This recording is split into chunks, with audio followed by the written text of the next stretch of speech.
Danny Wu is a Canadian filmmaker who is best known for his film Square One, a film about the 1993 Michael Jackson allegations, and his current film American, an Odyssey to 1947. The latter, which was placed on Jonathan Rosenbaum's list for Best Films of 2022. Now, American, an Odyssey to 1947 follows the rise and fall of Orson Welles while interweaving stories of diverse individuals amidst the backdrop of the Great Depression, World War II, and the dropping of the atomic bomb. Director Danny Wu sheds light on the defining moments that shaped the destinies of the subjects and the nation's collective consciousness in 1947. A riveting film indeed. So, ladies and gentlemen, let's welcome a filmmaker who seems to be wiser than his years and a storyteller that is equal to the many veteran film directors that we know today, such as Spielberg, Coppola, and Stone, the one and only Danny Wu. Welcome, Danny. Pleasure to be here, Mr. Vaughn, and looking forward to talking to you. Well, I'll tell you one thing about this film. I mean, for you, what inspired you to create it? Um, I think and during the pandemic, I was home a lot, just watching a lot of movies, and I was kind of like, if I'm getting into this filmmaking thing, I want to study the classics. I'm behind on the game. I didn't go to film school or anything like that, and so on every cinephile list, there's one movie that's always at the top, and it's Citizen Kane. And that was the first movie that I watched, but it was also a movie that I kept coming back to. And when I started researching more about the film, and I realized that the same person directed it, the same person starred in it, the same person co-wrote it, fascinated me. What fascinated me more was the fact that he seemingly never got the same opportunity again. And so I wanted to create a documentary. At that point, not even a documentary. I want to create a YouTube video, like a 15-minute YouTube video about Orson Welles, just teaching my generation about his story. Because I thought it was very interesting. And so as I started writing the YouTube video, and I started reaching out to some people who were Orson Welles authors and stuff like that, and I learned that there's so much more to Orson Welles than just Citizen Kane. And from there the idea kind of just blossomed, and one thing led to another, and that's how we kind of got the film that we have today. Well, you bring up Citizen Kane, and as I was watching your film, it dawned on me that Orson Welles was only 25 years old. Um, did that surprise you? And did that also kind of inspire you to know that even though you were basically around the same age, Yeah, I and think I was realizing that you were stepping into an area that is brand new to you, because with Orson Welles, he was really a radio guy. Yeah, exactly. I think that did kind of play a big part, because I think when the idea kind of started, I had just turned 24, and to think that someone my age at that point like got this opportunity in Hollywood, it was fascinating to me, and him being that young, I think definitely helped with a lot of the creative aspects, because he didn't really, like you said, he didn't play by the rules. His ignorance is what drove him forward, and a lot of that kind of just spoke to me, and I really wanted to showcase that. Well, I think ignorance is bliss. And I think when it comes to filmmaking, sometimes I believe that it's great not to know everything, because then you just kind of fall into the rut that everybody else, they go through the pattern, or they go through the model. And we have to have trailblazers like Orson Welles or Quentin Tarantino, be, you know, Rodriguez, to step outside the box and just kind of throw away the manual and just do what you think you see through the camera lens. Now, with your documentary, I understand that this film is split into two halves. What are they? Well, um, I think it's split into two half, like tonally speaking, in a way. Like the first half is kind of about this romantic rise of this Hollywood director against this like evil. It's like kind of Orson Welles and Franklin Roosevelt against William Randolph Hearst. And at the end of the story, at the end of the first half, it kind of comes to a conclusion on that battle. In the second half of the movie, it kind of transitions into more of a grounded look into America at that point of time. We start seeing how people of different ethnicities and different social backgrounds were living at that time, and how that the people that we were supporting in the first half, they're kind of complicit in creating this environment for the other people at that time. So I think it kind of throws the second half kind of throws you more into the realities of life in the 40s at the time. So I think when speaking about the two halves tonally, the first half kind of draws you in, as in the story about this great director, and the second half it drops you into the reality of 40s at that time. Well, I remember when my father told all of us when we were kids about Orson Welles' War of the Worlds radio broadcast and how the nation, well, it created nationwide panic. I mean, what was your reaction to learn that many in America thought it was real? Wow, I think when I first heard about it, it was kind of, I was like, there's no way they thought it was like real, right? But as I, studied the context of the nation's panic at that time, this was in the heart of World War II, right as World War II was beginning. And I think Mr. Richard Franz, he explained to me this idea that, people were thinking, if it's not aliens, it also might be, some type of device that the Germans were throwing at us. Like people didn't really understand the what was going on, and I think it just it didn't really, because it was that long ago. It didn't really like surprise me that much, but I think to see how that propelled his career forward, I think that's what compelled me the most to focus on that section a little bit. Yeah,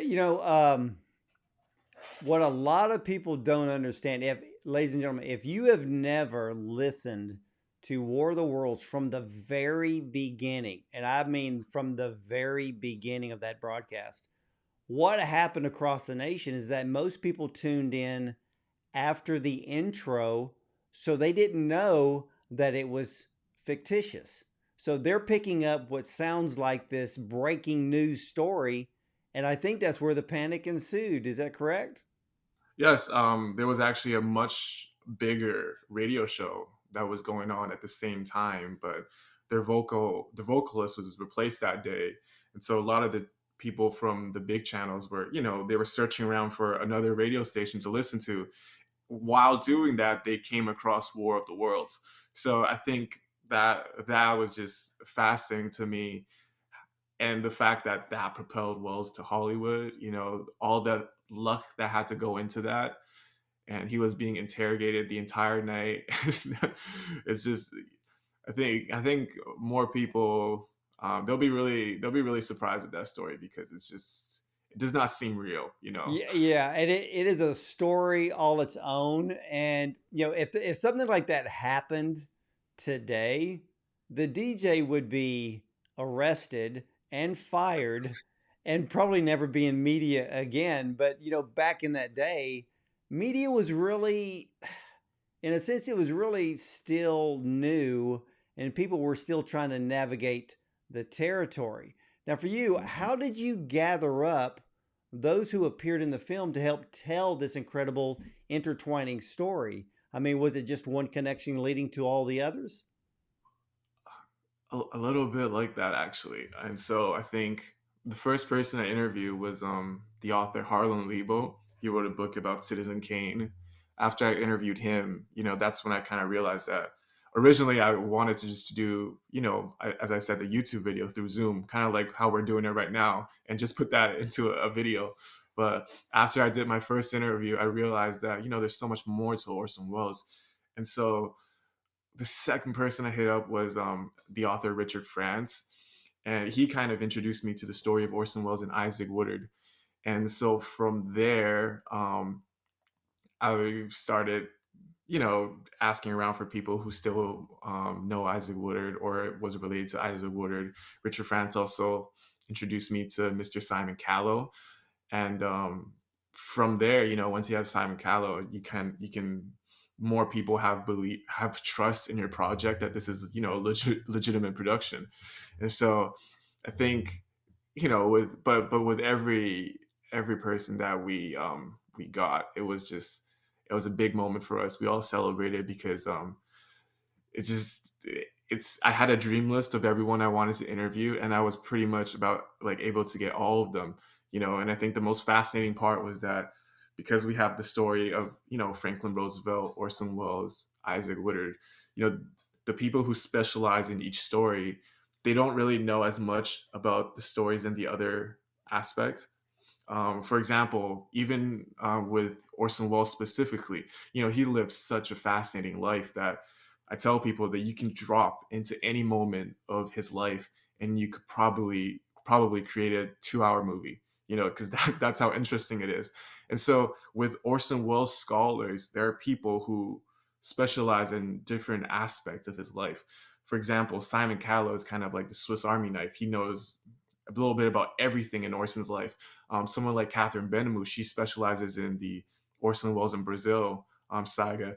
Harlan Lebo, he specializes in Citizen Kane, and James Naremore. Stuff. It just everyone kind of. I just had to get everyone together to tell like a collective story and know who to put on what section, because what I did was I also read all of their books before I sent an email, so I had to appear that I knew what I'm talking about, right? So I kind of had to earn the respect in that sense. But for me, just being able to get everyone, I'm still joyful about it to this day. I'm still excited about it. I can't believe it's real. Well, the people that you have in the film, they were the right ones. I will tell you that. You did your homework, and it's just an incredible story. And I love the way that the stories just intertwine with one another. I love the way that this film really tackles the story of William Randolph Hearst, who has been credited as starting, well, media manipulation, using the government to his advantage and to steer the public's perception about many things. Were you surprised that it had been going on for decades? Because where Hearst buddied up with the government to steer the government for his advantage, now today we see the government literally steering the media to their advantage. Yeah, it's very interesting to see 2020 and the society that we was in, and trying to see like where the seeds were planted. Where did that begin?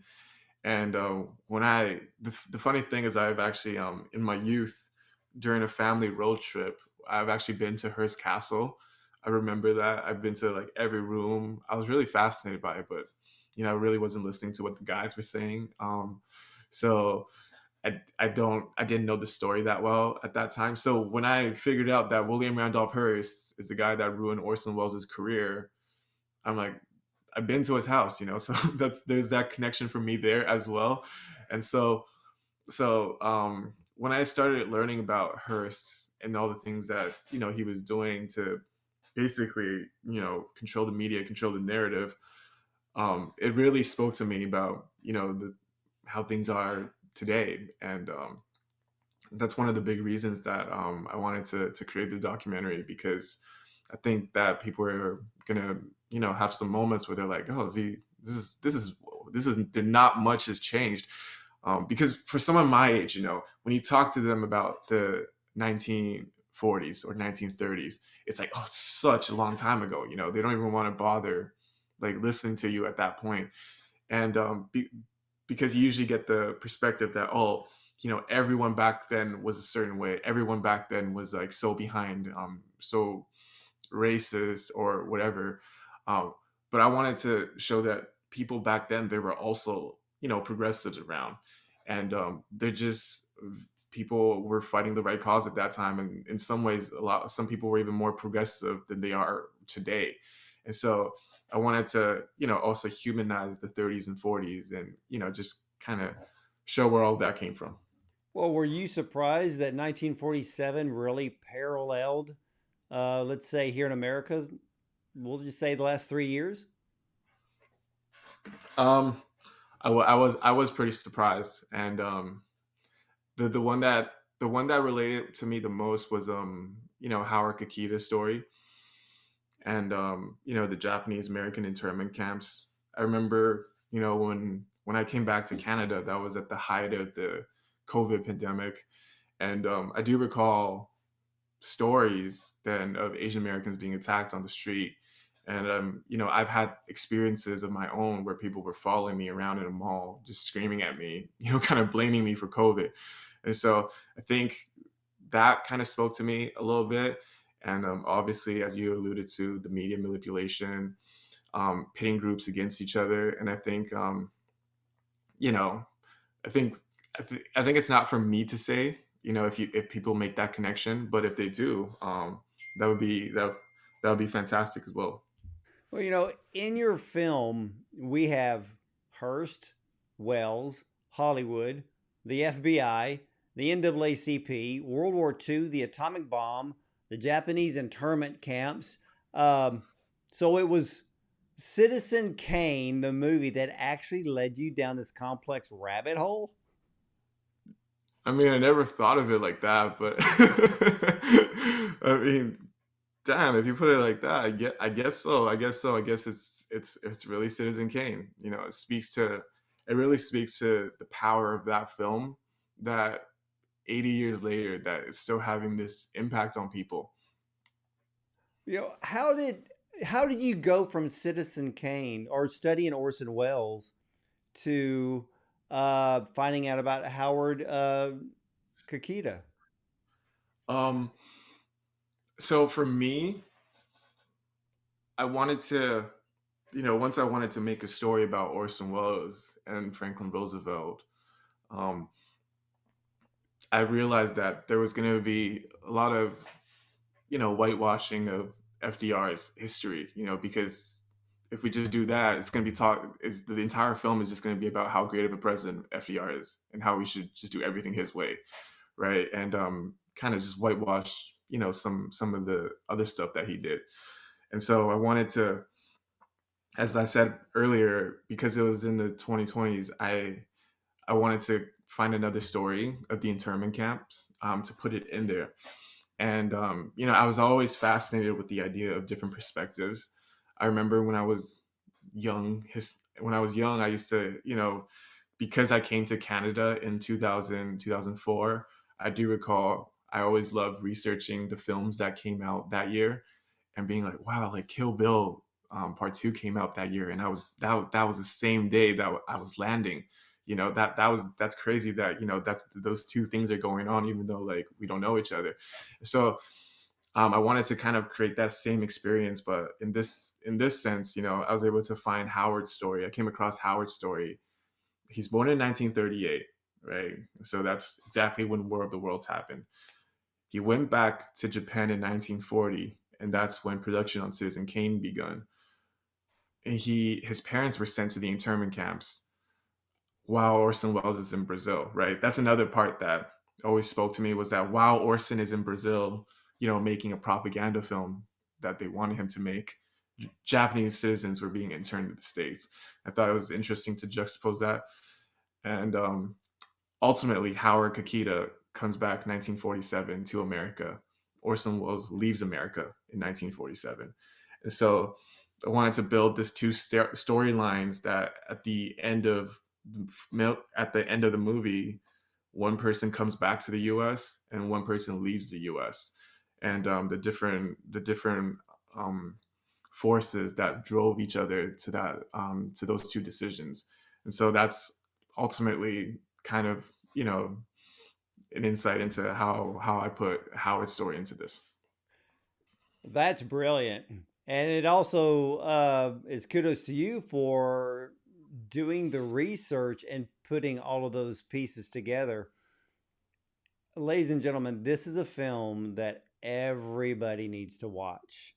Uh, A lot of people are very negative about what's going on today, but you got to realize it just didn't happen yesterday. It happened decades and decades ago. And Danny, as I was watching the film and then doing the research and writing up the interview, I started going back to the film and looking at it again and again. And I realized that there were some parallels between 1947 and today. There was Isaac Woodard versus George Floyd. There's mainstream media working with the government as of today. J. Edgar Hoover's FBI spying on Americans. And then today's FBI is still doing the exact same thing, but the FBI isn't holding public hearings that J. Edgar Hoover was known for to kind of out people that he deemed as a threat to the American way, which he, in a way, he was going to go after Orson Welles, but Orson Welles left the country. I mean, were you surprised That's by the parallels of? I mean, I know we've already mentioned that, but the yeah, yeah. parallels of 1947 and today, um, the I light think is bright. I think it's kind of funny because I think the people who get the parallel or they see the parallel, they seem to really really love our film. In our first, I remember during the Austin Film Festival, we had two screenings. The first screening had around 5 or 6 people there. The second screening, though, it was a rainy day and there was a huge lineup outside. And I wanted to like ask people like what they were lining up for, and I went outside and introduced myself, and they said, "Oh, we're lining up for American," and I was like really, how did you hear about this? And they said that it's from people who watched the movie the first day, and they recommended it to us. And so we actually, for the second show, we had a pretty much a sold out crowd. And there were Japanese Americans there who were like, "Oh, we heard that the internment camp is being covered." There are people who were there who were like, "Oh, we heard about how you talked about Hearst and stuff like that." Um, but I think that everyone is kind of making that connection that you were alluding to. And for example, the same thing happened in Greece where we had one screening, because I think people kind of underestimated us in that we weren't able to draw a big crowd because it's a story about the 30s. But we were pretty much one of the only sold out screenings in the entire festival. And the same thing happened just in London right now, where we were invited to a 1 week run at the Bertha Dock House. And I just got an email yesterday inviting us to come back for a second week because we were the strongest performing documentary for that week. So to just see that people are able to watch the film and get the messages, interpreting it in their own way, I think it's there's not much more I can ask for. I don't want to specifically be like, oh, I made this to connect it to today, because I think it's been really interesting to me, when I ask questions at the Q&A and people are coming up with their own comparisons and their own way that it relates to 2023. And I think it's just been so gratifying to me, and I was so happy to hear about that from you. Well, what I loved about the way that you told the story, um, especially when there's this underlying tone that does not broadcast itself to the viewer. The viewer has to pick it up on their own. You Yeah. don't point fingers in the areas of racism in this film, and I commend you for that. You're telling the true story, and you're allowing the viewer to realize it on their own. I love the fact that for Black Americans, they're going to see this film and they're going to appreciate the story. Asian Americans are going to appreciate the story because what I loved about Howard Kakita is that the fact that he was born in America. And we have an area of racism in America now that if you see someone who is Asian, you see someone who is Hispanic or Latino, a lot of people feel that they weren't born here, that they just flew into the country or crossed the border. But that's Yeah. not true. We have so many people of different cultures that were born here. And you bring that to light into this film in such a very subtle, very respectful way. And at the same time, I love the fact that Orson Welles, here he is, a white man, and he is defending and he's honoring Isaac Woodard, which, if everybody could just hear that short speech that he gave, I think across our nation, the theme of loving one another and respecting one another, regardless of color, would be even much more stronger than what the media is putting out today. So you did a stellar job. So thank you so much. I'm glad, I'm ecstatic that you feel that way, and meant a lot coming from you. Thank you so much. You're very welcome. Well, there are, or I should say, there were two stories in this film that really stirred my soul. First, the atomic bomb dropping on Hiroshima, and then Howard Kikita telling the story that he was, I could not believe this, he was only 4,400 feet from the epicenter of the bomb and 1400, lived to tell about it. 1400 feet. Oh, 1,400 feet. 1.4, not 1.4 kilometers. Oh Yeah, my gosh.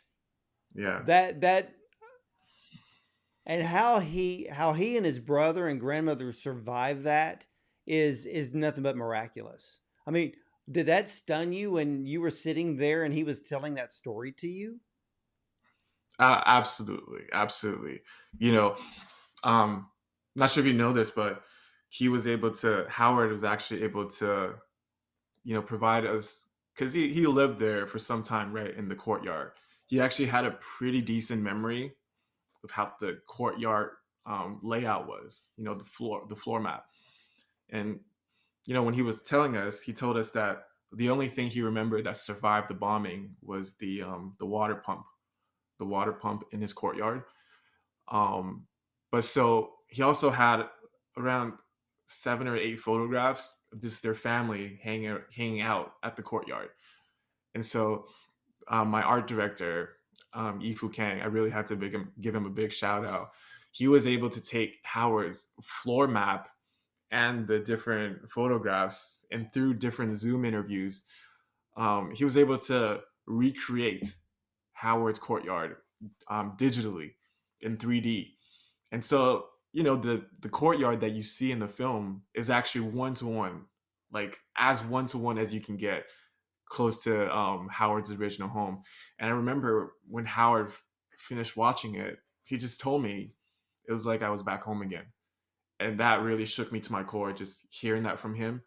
He did not realize that it was going to be, that similar to his house. And so, um, you know, as you said though, when I first heard that story, we have to. There's no way you hear that and you half-ass the storyline, right? I realized that I had to pay Howard the respects that he deserves, and we wanted to do our best to recreate his home for him. And I was very proud of our VFX team, and to see his reaction to that was just incredible. But it's nothing compared to the first time I heard a story. There's one thing to hear a story through a screen. There's another to hear it told to you. And the thing with Howard, with all the other interviews, what I had done was I would Zoom interview them first, so I would know the answers they would give. And that way I could write out how I want the story to flow from one to another. So, sometimes you need a sentence to transition from one strand of a story to another story. So that's really important for why I had to do the Zoom interview, to know that I could get those and what the sentences were. But for Howard, he had no contact information. There was no way to contact him. I saw him do one interview with the Washington Post, but there's no contact information anywhere. he was always my dream interview because of just how perfectly his timeline aligned and how the vision would align perfectly with the story. I do recall just texting my team to being like, oh, we're not getting him, but it would have been great if we had Howard. I had given up on that. So the day before, um, I had left to do all my interviews.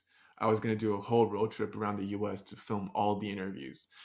And a few months back, I had sent an email to the Atomic Bomb Society and never heard back from them about Howard. And this is like a few months later. But the day I was about to leave, I get an email from Howard saying that I'm interested to be in your film. Here's my phone number. And at that point, I was just like, what do we do? Do we turn him down? Is this too late now? I don't, we have to fit in another story here. Like, how is this going to work out? And I asked him where he resided. He said he still lives, in LA. So that was pretty easy for me to fit him into the schedule. We'll interview him if it's good. If the story fits, then we put it in the documentary. If not, what's one more interview, right? We're already doing like 10 on the road. But when that day, I remember he told the story, and I looked back at the sound guy that I hired, and even he was kind of tearing up. And I was like, okay, we got something special here. And just the way that he tells it with a haunting lucidity about how he remembers so many details clearly about the parts where he saw them and he related it to zombies marching. That just thinking back to that day, actually, I remember after the interview, he gave me a photo of himself, right? And I asked him if he could sign it, and he said, "Oh, do you want the front sign or the back sign?" And I was like, "Oh, let's sign the back, right?" And I took the photo home. I was about to frame it. I'm like, why did I sign the back? No one would know that he signed this now. And so yeah, next time I see him, I gotta get him another photo to sign. But he's amazing, Howard, and so grateful to have him as a friend, and we still keep in touch, and just I will never forget that day. That is the most incredible story. And it's funny, Danny, because as I was watching the film and the 3D rendition of the courtyard, I kept thinking, how accurate is this? Because it was a very pretty courtyard. And for you to tell a story, I'm just like, wow, how incredible that is. And then when his grandmother yelled at him and his brother to get off the roof because they saw the B-29 bomber coming, um, and then they run and he runs inside that bathhouse, and I'm thinking that the only way that he survived, that the tub he jumped into must have been made out of cast iron, and only to survive that. Their story is absolutely one of the most incredible that I've ever heard. But the other story that stirred me in your film was Isaac Woodard. I mean, a story from like 85 years ago. And we are seeing even that the Jim Crow mentality is still alive today. Um, how did that story? Of course, his story was directly related to Orson Welles. Were you amazed to get the two people in your film to talk about that? That is an understatement. So what had happened was that I told you about my dream list, right? But on the dream list there were a few Isaac Woodard historians type, people who professors who know about the story, and just thinking about it, we have Orson Welles historians, we have Hearst historians. It's just like just we need more direct knowledge of the story. It's one thing for a historian to talk about an event, but to hear it from a family member, that would be completely different. So I researched a lot about if Isaac Woodard had any surviving family members, and his great niece Laura Williams was actually an author at that time who just published her first book, a children's book on the blinding of Isaac Woodard. And I didn't really, I took my time and I waited a few months to craft like a perfect message to send to her on Facebook. And I remember on my birthday, I sent it. And a few days later, she replied that she'll be very interested in coming aboard to our project. And not only that, she was willing to ask her cousin Robert Young, who actually was Isaac's caretaker at the end of his life. So Robert now is in his I think he just turned 86. So to get that story from those two sources, I flew to New York. We did the interview, and when Robert spoke, when Robert, was getting ready to be interviewed, his extended family all came to the Airbnb that we were at to pay their respects, you know. And Robert has such a optimistic point of view in about life or everything, and I love how he, wore a Statue of Liberty American tie to the interview. He sees himself. He went to the army as well, and he didn't let the Isaac incident affect how he viewed the world. You know, if anything, his point of view is that he wants more people to hear the story to end bigotry and racism. And he himself, very interesting to me, he says that he personally haven't dealt with much, but he has witnessed a lot. And so that's why he wants to keep telling the story and not let it be forgotten. I couldn't agree with him more. And I hope that we were able to do justice to his family. You did that. So, what do you hope that this film will accomplish? That's a good question. You know, just to get it to this point where we have a distributor, we're being released. That accomplished a lot of our goals already. The festival run, I remember back in the day, it was just about let's just get into one film festival, but that obviously it's been accomplished. But to me, I don't want to put a limit to the goal. See, I truly, really believe in this film. I really want to see. I would not stop and doing the most I can, turning over every stone, leaving no stones unturned to see how far we can take this film. And I just want people to have a chance to watch it. For me, I think that it's an extremely special story. I really want people to learn about Isaac and Howard and Orson's stories, and just like how I just want it to have a chance, just like it did in Austin. Give us that first screening, the second screening, let the film speak for itself. Just like it did in London right now. Give us a week, and we'll prove to you why we deserve another week. I think on the surface, I'm sure you can probably see how for some people this might be a tough sell at first, but once they watch the film, I think that viewpoint is going to be a bit different. So I think that I just want the opportunity, the film. I want the film to have the opportunity it deserves to be, shown to a wide audience on a streaming platform. I agree with that. And where can everybody see American and Odyssey to 1947? So as we're speaking right now, it's August 30th, but we're gonna be in theaters in London until September 7th. After that, on September 8th, we have our New York theatrical run beginning at Cinema Village, screening every day, 5 times for 7 days. And Cinema Village, September 8th, 6 p.m.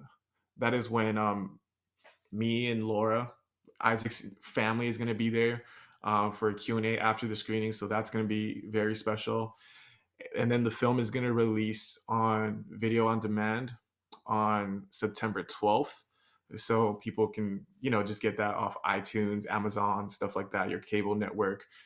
And then on September 17th, we have another special screening in London, and after that screening, that's going to be at the Bertha Dock House. But after that screening, Simon Callow and myself are going to do a Q&A after. So I'm very excited for that as well. Well, Danny, you should be highly complimented for creating one of the best film documentaries I've ever had the pleasure to watch. Ladies and gentlemen, you need to think about something. We may all look different on the outside, but our blood runs the same color. And when you see American and Odyssey to 1947, you will see that we should all live together in harmony and with respect, regardless what the media wants to do or the government wants to do. But to hear these stories, Orson Welles, Isaac Woodard, Howard Kakita, I mean, Danny Wu brought us a film that we should be talking about for years to come. It is that great in the areas of filmmaking and storytelling. But the greatest aspect of this film is it's all true. And we can all sit there and watch it and learn about one another in a very different way, and in a way that we should, as after we see the film, we should look at each other a little bit differently. We should be able to inspire one another, motivate one another, encourage one another, befriend one another, and be kind to one another. Because what has happened to those in this story, it shouldn't be happening ever again. But it's up to us to be that change. And Danny Wu, again, has brought one of the most incredible film documentaries you will ever see. And you will enjoy every moment of it, I will tell you that. So when it comes to streaming, or if you're living in London or wherever this film is being seen, go see American and Odyssey to 1947. Danny, I want to thank you so much for honoring us with your time today. The pleasure is all mine, and I want to thank you for having me on your show and speaking so highly of our film, whether deserved or not. But I'm just extremely glad that you liked our film.